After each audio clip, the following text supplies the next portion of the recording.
The Lord be with you. A reading from the Holy Gospel according to Matthew.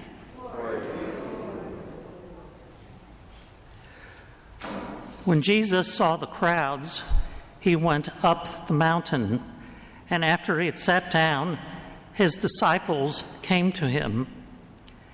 He began to teach them, saying, "Blessed are the poor in spirit, for theirs is the kingdom of heaven. Blessed are they who mourn, for they will be comforted. Blessed are the meek, for they will inherit the land. Blessed are they who hunger and thirst for righteousness, for they will be satisfied. Blessed are the merciful, for they will be shown mercy. Blessed are the clean of heart, for they will see God.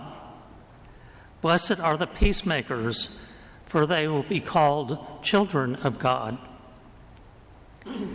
Blessed are they who are persecuted for the sake of righteousness, for theirs is the kingdom of heaven. Blessed are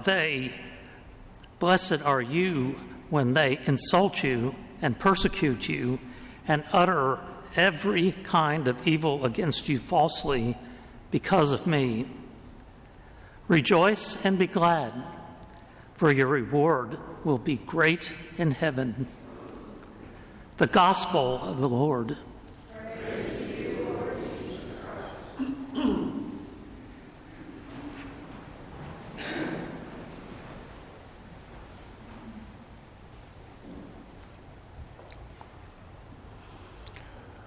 Why would we celebrate All Saints? What do you think the reason is behind this celebration? Is it because all these good people are in heaven and so we're praising them, we're worshiping these saints? No.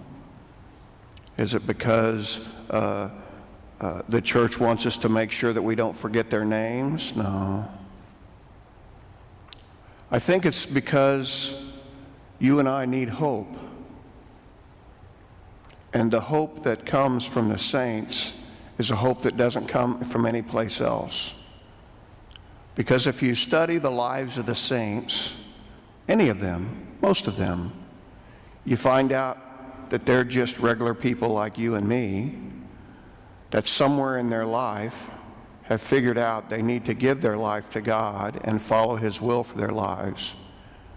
And then that's what they do for the rest of their lives. And the church goes, "Oh, wow, they were doing good stuff." Now, there are some saints that levitate about 2 feet above the ground since their birth, and they're all these perfect, and there's no way I can relate to them. But most saints are like St. Ignatius, a soldier, a man who wanted power, he wanted authority, and when he was injured in war, he had 2 books available to him. I think one of them was the life of Jesus, and one was the Bible, or the life of the saints, and the other was the Bible. And he started reading, and he started figuring out life wasn't about war. Life was about serving God. And his heart changed, and he started serving God. And now we recognize him as a saint. Peter, a fisherman who denied Christ, who was a knothead, opened his mouth all the time, stuck his foot in. First Pope, he's a saint. We can take many saints, and somebody says, I can't remember who it's attributed to, but in the past of every saint is a sinner, and in the future of every sinner is a saint. And we get to make the choice. And that's what gives us hope. Because I don't have to levitate 2 feet above the ground. I don't have to have visions like different saints have had. I don't have to do all these different things. I just have to do what God has asked me to do. And that's my path to sainthood. I need to respond to His love by loving others, by loving my neighbor, by loving my enemy, I need to respond to the gifts and talents and abilities He's given me by using them for the good of the world instead of for the good of myself. And then when I find I do it for the good of the world, what happens? It ends up being for the good of myself too. That's this beautiful thing that God has given us in living our lives. Why do you think we do the Beatitudes? Because that's the path to sainthood. It doesn't say, blessed are those who levitate above the ground, who have a halo over their head in third grade. You know, it doesn't have any of that. Blessed are the meek. Blessed are those who are mourn. It's regular stuff that we do. Regular things of life that we do in relationship with God, responding to His love for us and doing them out of love for others. That's what it takes to be a saint. That gives me great hope. I think it gives us all great hope. And that's why we celebrate this day. And that's why we sing the Gloria. That's why we'll do the Creed here in a minute.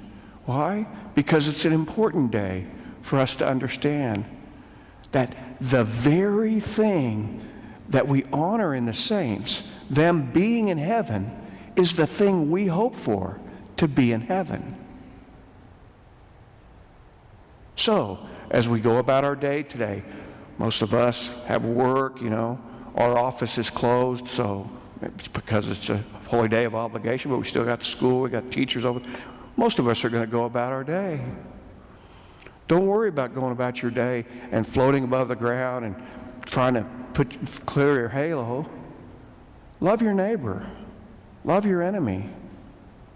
Give somebody who's thirsty a drink of water. Give somebody who's hungry some food. Comfort someone who's mourning. Be a friend to someone. Take the love that God has given you and share it. That's our hope for becoming a saint.